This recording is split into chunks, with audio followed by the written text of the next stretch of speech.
Hello, everybody. We are interrupting that regularly scheduled programming of yours to bring you live coronavirus coverage here from the governor. As the governor is about to speak here about COVID vaccines for the young kids 5 to 11. Let's listen in. Pediatric cancer, correct?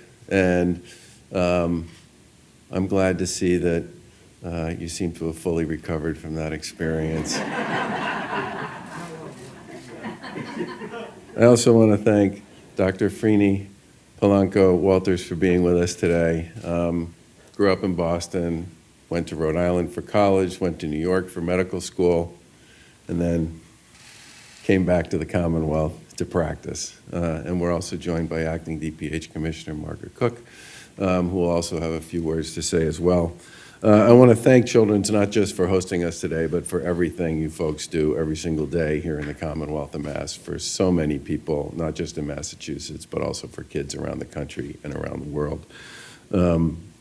As everybody knows, the CDC approved the Pfizer's pediatric COVID-19 vaccine for children ages 5 to 11. Vaccines have started to ship to Massachusetts last week after the FDA issued its emergency use authorization, and pediatric doses are here and more will be coming. We don't anticipate any supply issues, which, as we all know, back at the very beginning of this were a significant concern.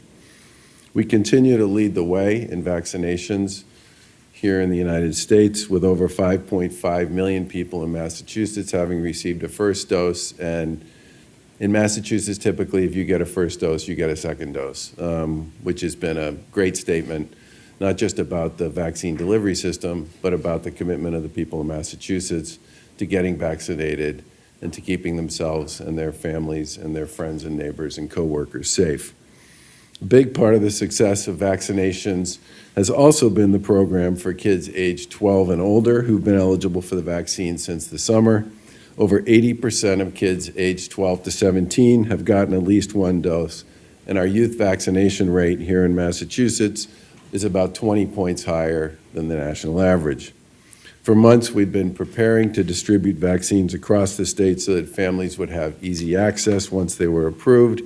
And over the past year, we've built a nation-leading vaccine distribution infrastructure that's grounded in our relationships with partners like local boards of health, hospitals, pediatricians' offices, community health centers, and many other healthcare providers.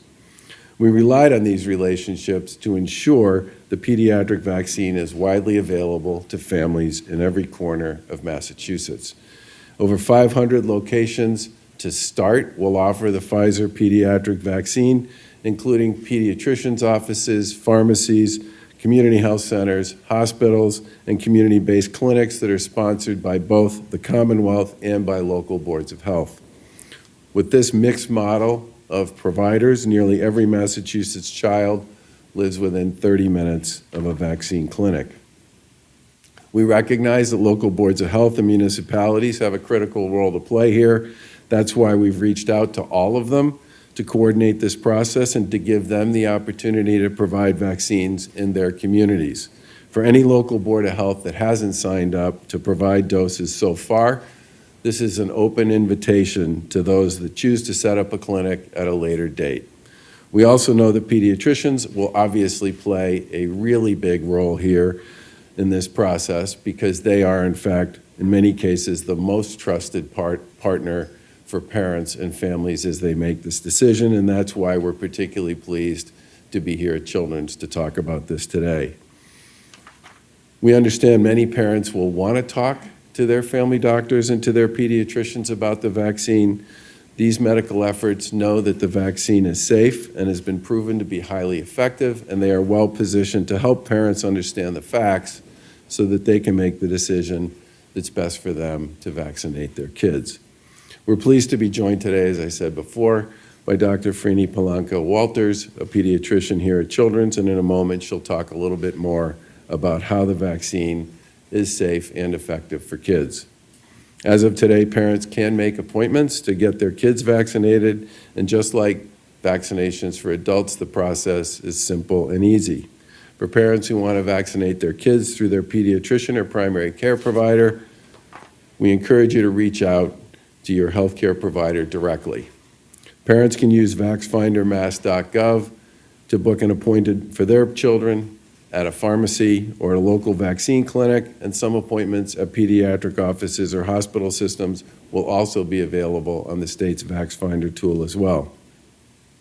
Users will be able to narrow their results on VaxFinder to find locations offering the vaccine. Many locations have appointments that are available now, and more will be added, obviously, in the coming days ahead. People who can't use VaxFinder or have difficulty accessing the internet can also call 211, similar process to the one we had before, to access the COVID-19 vaccine resource line, and they can book an appointment there as well. The call center is open Monday through Friday from 8:30 a.m. to 6 p.m. and on weekends from 9 a.m. to 2 p.m. Translators are available in over 100 languages. As a reminder, the only pediatric vaccine that's approved is from Pfizer. And just like vaccinations for adults, it will require 2 doses that are 3 weeks apart, approximately 3 weeks apart. We encourage you to book that second appointment when you make your first.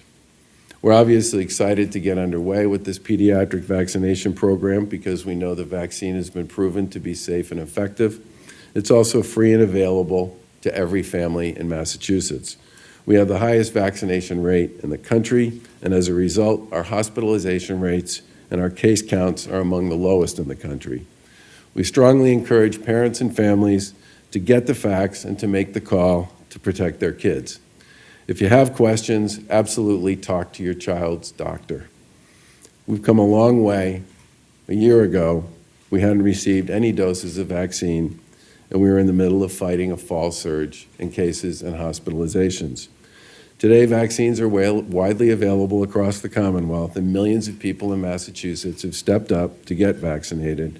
And as a result, everyone who gets vaccinated is protected from getting very sick from COVID-19. In many respects, it's that simple.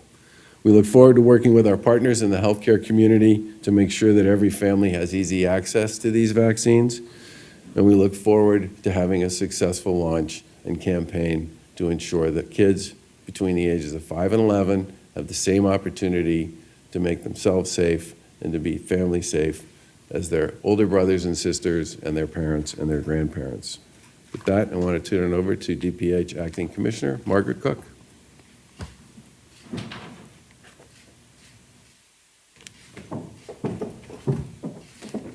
All right, everyone. Governor Charlie Baker giving us a rundown of the state's plan to vaccinate kids age 5 to 11 now that the CDC has approved the use of Pfizer's vaccine. 2 doses about 3 weeks apart, just so all you parents out there know the timeline for your kid. Baker says he isn't anticipating supply issues here in Mass, but he does expect a rush, as we saw over the summer when it was approved for kids 12 and up. But he does say more than 80% from the 12 to 17 age range have received a shot. And that puts Massachusetts about 20% higher than the national average for younger people being vaccinated. More than 5.5 million have already received a dose. This Saturday, the pharmacy chain Walgreens will have the 5 to 11-year-old vax available. On Sunday, CVS will. Local pediatricians as well will lead the charge here, expecting a big rush once they have doses to distribute. Of course, speak with them should you have any questions. All right, this press conference continuing here. You see the DPH stand-in chief right now speaking, so you can check that out on CBS 3 and Fox 6. You're going to go back to your regularly scheduled programming on ABC 40 as well. You can watch this in our mobile app, and we'll be back on ABC 40 at noon. See you then.